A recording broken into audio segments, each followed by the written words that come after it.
ನಮೋ ಭಗವತೆ ತಸ್ಮೈ ಸರ್ವತಃ ಪರಮಾಯತೆ ಸರ್ವಪ್ರಾಣಿ ಹೃದಯಸ್ಥಾಯ ವಾಮನಾಯ ನಮೋ ನಮಃ. ಏನಾಯ್ತು ನಿನ್ನೆ ಈಗ ಪರಮಾತ್ಮ ಬರೀ ಓದು ಇತ್ಯಾದಿ ಸಿಗೋದಿಲ್ಲ, ಯಾವ ವೇದ ಓದಿದ್ರು ಸಿಗೋದಿಲ್ಲ, ಎಷ್ಟು ಬುದ್ಧಿವಂತನಾದರೂ ಸಿಗೋದಿಲ್ಲ. ಇವತ್ತು ಬುದ್ಧಿವಂತ ಅಂತ ಹೇಳಿಬಿಟ್ಟು ಕ್ರಿಮಿನಲ್ನ ಎಂದೂ ಕೂಡ ಬೇವು ಮಾಡೋಕ್ಕೆ ಸಾಧ್ಯ ಇಲ್ಲ. ಗೊತ್ತಾಯ್ತಾ? ಎಷ್ಟೇ ಬ್ರಿಲಿಯಂಟ್ ಆಗಿದ್ದರೂ ಕೂಡ ಅವನೇನು ಅಪರಾಧಿನೇ. ಸೊ ಭಕ್ತ ಅಂದರೆ ಭಕ್ತ, ಭಕ್ತನಲ್ಲ ಅಂದ್ರೆ ಅಲ್ಲ. ಆದರೆ ಯಾರಿಗೆ ತಾನು ಒಲಿತಾನೋ ಅವ್ರಿಗೆ ದೇವರು ಸಿಗ್ತಾರೆ. ಒಲಿಬೇಕಾದ್ರೆ ಪ್ರೀತಿ ಇರಬೇಕು, ಪ್ರೀತಿ ಇರಬೇಕಾದ್ರೆ ಭಕ್ತಿ ಮಾಡಿರಬೇಕು. ಇನ್ನು ಹೇಳಿದ್ದಾನೆ ಭಕ್ತಿ ಜ್ಞಾನ ಇತ್ಯಾದಿಗಳು ಬೇಕು. ಇದೆಲ್ಲ ಜೊತೆಗೆ ಇನ್ನೊಂದು ಅಂಶ ಇದೆ, ಆಚಾರ ಸರಿ ಇರಬೇಕು. ನಾ ವಿರತೋ ದುಶ್ಚರಿತಾತ್. ನಮ್ಮಲ್ಲಿ ತಪ್ಪು ಕಲ್ಪನೆ ಇದ್ದಾರೆ, ಜ್ಞಾನಿಗಳಿಗೆ ದೋಷ ಇಲ್ಲ. ಇವರು ಜ್ಞಾನಿ ಆಗೇ ಇಲ್ಲ. ಫಸ್ಟು ಜ್ಞಾನಿಗಳಿಗೂ ದೋಷ ಇದೆ ಅಂತ ಶಾಸ್ತ್ರ ಹೇಳಿದರೆ ಜ್ಞಾನಿನೇ ಆಗಿಲ್ಲ, ಬರೀ ಕ್ಲೇಮ್ ಮಾಡ್ತಾ ಇದ್ದಾನೆ ಅಷ್ಟೇ. ತಪ್ಪದು. ದುಶ್ಚರಿತಾತ್ ನ ಅವಿರತಃ. ಯಾರು ದುಶ್ಚರಿತ್ರದಿಂದ ಕೆಟ್ಟ ಆಚಾರದಿಂದ ದೂರ ಆಗಿಲ್ಲ ಅವನಿಗೆ ಅಧಿಕಾರ, ಜ್ಞಾನಾಧಿಕಾರ ಇಲ್ಲ. ನ ಅಶಾಂತಃ. ಯಾರಿಗೆ ಮನಸ್ಸಿನಲ್ಲಿ ಇದಿಲ್ಲ, ಪ್ರಸಾದನ ಇರ್ತಾರೆ, ಅವನಿಗೂ ಇಲ್ಲ. ಲೀವ್ ಯಾತಕ್ಕೆ ಕೊಡ್ತಾರೆ ಗೊತ್ತಾ? ಕೆಲಸಕ್ಕೆ ಹೋದಾಗ ಕೆಲವು ಪ್ರಸಂಗ ಬಂದರೆ ಕೆಲಸ ಸರಿ ಮಾಡೋದಿಲ್ಲ ಬಂದರೆ ಅವನಿನ ಸ್ಥಿತಿ ಮಾಡ್ಕೋತಾನೆ ಒಂದು ಭಾಗ. ಈ ಕೆಲಸ ಸರಿ ಮಾಡೋಕ್ಕಾಗೋದಿಲ್ಲ ಅವನಿಗೆ. ಅವಾಗ ಮಾಡೋದೇನಾಗ, ನೀವು ಬರಬೇಡಪ್ಪ ಹೋಗಂತ ಕಳಿಸ್ಬಿಡ್ತಾರೆ ಅಷ್ಟೆ. ಅದು ಪ್ರಾವಿಡೆಂಟ್ ಮಾಡಿದ್ದಾರೆ, ಅದಕ್ಕೋಸ್ಕರ ಪ್ರಾವಿಡೆಂಟ್ ಮಾಡಿದ್ದಾರೆ. ಹೇಗಾದರೂ ಬರಬೇಕು ಅಂತ ಕೇಳಿದರೆ ಮಾಡೋಕ್ಕಾಗತ್ತಾ ಅವನಿಗೆ? ಮಾಡೋಕ್ಕಾಗೋದಿಲ್ಲ. ಅದಕ್ಕೇನೆ ಯಾಕೆ ಸೂತಕ ಐತೆ ಅದನ್ನು ಕೇಳಿದ್ದಾರೆ ಗೊತ್ತಾ? ಅಲ್ಲಿ ಲಜೆ ಕೊಡ್ತಾರೆ, ಇಲ್ಲಿ ಸೂತಕ ಮಾಡಿದ್ದಾರೆ. ಯಾತಕ್ಕೆ ಅಂದರೆ ಮೈಂಡ್ ಡಿಸ್ಟರ್ಬ್ ಆಗಿರುತ್ತೆ ಅವನಿಗೆ.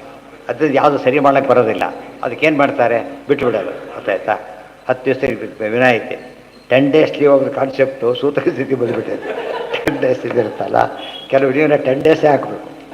ಕಡಿಮೆ ಹಾಕಿರೋ ಒಪ್ಪಲ್ಲ. ಎಮರ್ಜೆನ್ಸಿ ಕೇಸ್ ಬೇರೆ, ಅದರೇ ಜಸ್ಟಿಸ್ ಹಾಕ್ಬೇಕು. ಅದನ್ನು ಅರಣ್ಯ ಲೀವ್, ಕೆಲವು ಲೀವ್ಗಳಲ್ಲಿ CL ಒಂದು ದಿವಸ ಹಾಕ್ಬೋದು, ಅದು ಒಂದು ದಿವಸ ಎಲ್ಲ ಹಾಕ್ಲಿಕ್ಕೆ ಬರೋದಿಲ್ಲ. ಅನಿವಾರ್ಯವಿದ್ದಾಗ ಕೊಡ್ತಾರೆ ಅಷ್ಟೇ. ಆ ಅರ್ಥದಲ್ಲಿ ಸೂತಕದ ಕಾನ್ಸೆಪ್ಟಲ್ಲಿ ಅವಶ್ಯ ಶುದ್ಧ ಆದಮೇಲೆ ಮಾಡ್ತಾರೆ ಅಷ್ಟೇ.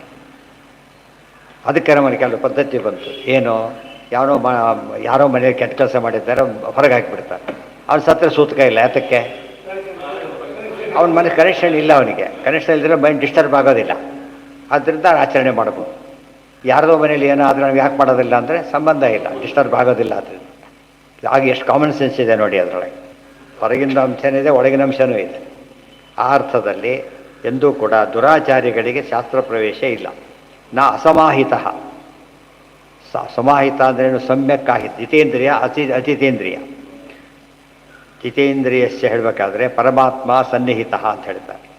ನಾಶಾಂತ ಮನಸೋ ವಾಪಿ ನ. ಆಮೇಲೆ ಪ್ರಜ್ಞಾನೇನೈನ ಮಾಪ್ನುಯ. ಒಟ್ಟು ಜ್ಞಾನ ಪ್ರಜ್ಞಾನ ಅಂತ ಕರೆದು, ಜ್ಞಾನ ಪ್ರಜ್ಞಾನ, ಅಪರೋಕ್ಷ ಜ್ಞಾನ. ಪರೋಕ್ಷ ಜ್ಞಾನ, ಅಪರೋಕ್ಷ ಜ್ಞಾನದಿಂದ ಮಾತ್ರ ದೇವರು ಸಿಗ್ತಾನೆ ಹೊರತು ಬೇರೆ ಯಾವುದಕ್ಕೂ ಸಿಗೋದಿಲ್ಲ.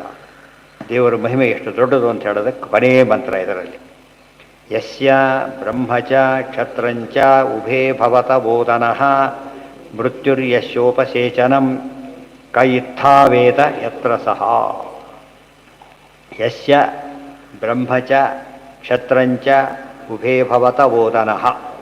ಯಾರಿಗೆ ಬ್ರಹ್ಮ ಮತ್ತು ಕ್ಷತ್ರ, ಬ್ರಹ್ಮ ಅಂದರೆ ಬ್ರಾಹ್ಮಣ ಜಾತಿ, ಕ್ಷತ್ರ ಅಂದರೆ ಕ್ಷತ್ರಿಯ ಜಾತಿ, ಪರಮಾತ್ಮನಿಗಳು ಏನಾಗಿದ್ದಾರೆ ಅವರು? ಓದನ, ಆಹಾರ, ಆಹಾರವಾಗಿದ್ದಾರೆ. ಮೃತ್ಯುರ್ಯಸ್ಯ ಉಪಸೇಚನ. ಮೃತ್ಯು ಅಂತ ಹೇಳಿದರೆ ರುದ್ರದೇವರು, ಅವರೆಲ್ಲ ಉಪ್ಪಿನಕಾಯಿ. ಉಪಸೇಚನ ಅಂದ್ರೇನು? ಉಪ್ಪಿನಕಾಯಿ ಅಂತಲೇ ಹೆಸರು ಸಂಸ್ಕೃತದಲ್ಲಿ ಉಪಸೇಚನ.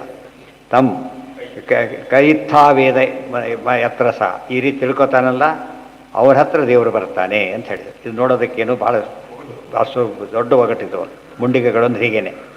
ಬ್ರಹ್ಮ ಕ್ಷತ್ರಿಯ. ಇಲ್ಲಿ ಸುಲಭ ಅಂದರೆ ಏನಂದರೆ, ಬ್ರಹ್ಮ ಅಂದರೆ ಬ್ರಹ್ಮದೇವರು ಅಂತ ಅರ್ಥ, ಕ್ಷತ್ರ ಅಂದರೆ ವಾಯುದೇವರು ಅಂತ ಅರ್ಥ. ಪರಮಾತ್ಮನಿಗೆ ಇವರಿಬ್ಬರು ಅತ್ಯಂತ ಪ್ರಿಯ. ಅತ್ಯಂತ ಪ್ರಿಯವಾದದ್ದನ್ನು ತಿಂತಾನೆ ಮನುಷ್ಯ, ಗೊತ್ತಲ್ಲ? ಅತ್ಯಂತ ಪ್ರಿಯವಾದದ್ದು ತಿಂತಾನೆ. ಪಳೆಯ ಕಾಲದಲ್ಲಿ ಏನು ಮಾಡ್ತಾನೆ ಪರಮಾತ್ಮ? ಇಬ್ಬರೂ ಕೂಡ ಏನು ಮಾಡ್ತಾನೆ? ಬ್ರಹ್ಮೇಶ ಚಕ್ರೋತ್ಕರಾಹ ನಖಸ್ವತಿ ಇದೆಯಲ್ಲ. ಮೃತ್ಯುರ್ಯಸ್ಯ ಉಪಸೇಚನ. ರುದ್ರಾದಿ ದೇವತೆಗಳೆಲ್ಲ ಉಪ್ಪಿನಕಾಯಿ ಇದ್ದಾಗೆ, ಮೇನ್ ಇವರು ಅವರ ಸೆಕೆಂಡರಿ. ಇದೆಲ್ಲ ಅರ್ಥ ಮಾಡಿಕೊಂಡ್ರೆ ಅವನನ್ನು ಜ್ಞಾನಿ ಅಂತ ಕರೀತಾರೆ. ಅವನ ಹತ್ರ ದೇವರು ಬರ್ತಾನೆ, ಅನುಗ್ರಹ ಮಾಡ್ತಾನೆ. ಇದರ ಅರ್ಥ ಏನು? ಪ್ರಳಯ ಕಾಲದಲ್ಲಿ ಯಾರೂ ಇರೋದಿಲ್ಲ, ಅದು ಮುಖ್ಯವಾದ ಅರ್ಥ. ಯಾರೂ ಇರೋದಿಲ್ಲ, ಹರಿಯೇ ಸರ್ವೋತ್ತಮನಾದ್ದರಿಂದ ಏತದ್ ಆಲಂಬನಂ ಪ್ರೋಕ್ತಂ ಏತದ್ ಆಲಂಬನಂ ಪರಂ. ಎಲ್ಲ ಇವ್ರ ಗತಿ ಅಂತ ಹೋದರೆ ಇವರಿಗೆ ಕೊನೆಗೆ ಏನಿಲ್ಲಾಗ ಪರಮಾತ್ಮನೇ ಸ್ವೀಕಾರ ಮಾಡಿಬಿಟ್ಟಿರ್ತಾನೆ. ಆದ್ದರಿಂದ ಅಲ್ಟಿಮೇಟ್ ಉಳಿಯೋದು ಯಾರು? ದೇವರು. ಆತನೇ ಗತಿ ಎಂಬುದಕ್ಕೆ ಇವೆಲ್ಲ ಪೋಷಕವಾದ ಅಂಶಗಳು. ಅದೇ ರೀತಿಯೇ ಇತ್ಥಾವೇದ ಇಲ್ಲಿ ಉಪಸೇಚನ ಶಬ್ದಕ್ಕೆ ಸಂಬಂಧಪಟ್ಟಿದ್ದೆಲ್ಲ ಬರೀ ಉಪ್ಪಿನಕಾಯಿ ಆಗಬೇಕು ಅಂತ ಅರ್ಥ ಅಲ್ಲ. ವ್ಯಂಜನಗಳು ಅಂತೀವಲ್ಲ, ವ್ಯಂಜನ ಅಂದ್ರೇನು? ವ್ಯಂಜನ ಅಂದರೆ ಅನ್ನ, ಅದಕ್ಕೆ ಸೇರಿಸ್ಕೊಂಡು ತಿಂದರೆ ಅದು ವ್ಯಂಜನ. ಯಾವುದಕ್ಕೆ ಇದರ ಸಾರ ಟೇಸ್ಟನ್ನು ಹೆಚ್ಚು ಮಾಡೋದು ಸಹಕಾರಿ ಕೊಡೋದೆಲ್ಲ ವ್ಯಂಜನ. ಆ ರೀತಿ ಇರಬೇಕು. ಈ ರೀತಿ ತಿಳ್ಕೊಂಡ್ರೆ ಅರ್ಥ ಏನು? ದೇವರು ನಿತ್ಯ, ನಿನ್ನ ಆಶೆ ಇಲ್ಲ ಅಂತ ತಿಳ್ಕೊತಾರಲ್ಲ ಇವರೆಲ್ಲ ಇನ್ಯಾರೂ ಉಳಿದಿಲ್ಲ ಈಗ. ದೇವರೊಬ್ಬನೇ, ಅವ್ನ ನಾಶ ಮಾಡೋರು ಯಾರೂ ಇಲ್ಲ ಈಗ. ಯಾತಕ್ಕೆ? ಯಾವ ವ್ಯಕ್ತಿನೇ ಬೇರೆ ಯಾರೂ ಇಲ್ಲ, ಅವನು ಎಲ್ಲ ಹೋಗಿ ಆಗಿದೆ ಈಗಾಗಲೇ. ಆದ್ದರಿಂದ ಹರಿ ಸರ್ವೋತ್ತಮತ್ವಕ್ಕೆ ಎಂಡ್ ಆಗುತ್ತೆ. ಇದೆಲ್ಲ ತೀರ್ಮಾನ ಮಾಡ್ತಾರೆ ಮೊದಲೇ ದೇಹದಲ್ಲಿ ಆಗಿದೆ ಆಗಲೇ.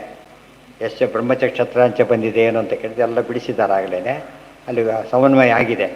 ಇದು ಸಂಬಂಧಪಟ್ಟಂಥ ವಿಚಾರ ಇಲ್ಲಿ ಬಂದಿದೆ. ಮುಂದೆ ಹೇಳ್ತಾ ಪರಮಾತ್ಮನನ್ನು ಧ್ಯಾನ ಮಾಡಬೇಕಾದ್ರೆ ಒಂದು ಅಧಿಷ್ಠಾನ ಬೇಕು. ಅಧಿಷ್ಠಾನ ಯಾವುದು ಅಂದರೆ ವಾಯುದೇವರೇ ಅಧಿಷ್ಠಾನ. ಎರಡು ಹೌದು, ಇನ್ನೂ ಮುಗಿದಿಲ್ಲ ಅದು, ಇನ್ನೂ ಮುಂದೆ ಹೋಗುತ್ತೆ. ಇನ್ನೂ ಕೂಡ ವಲ್ಲಿ ಅಂತ ಹೆಸರಿಗೆ.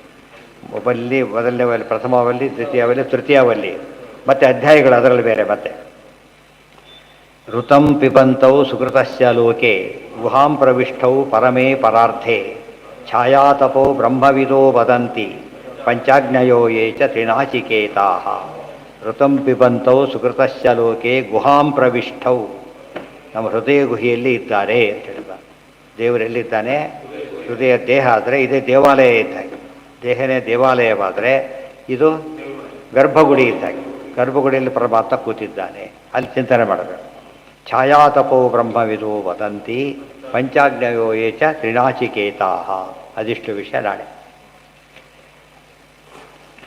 ಸರ್ವೇಂದ್ರಿಯ ಪ್ರೇರಕೇಣ ಶ್ರೀ ಪ್ರಾಣಪತಿ ನಿಯಮಿತಃ ಯದವೋಚ ಭಾಂತೇನ ಶ್ರೀಯತಾಂ ಕಮಲಾಲಯ.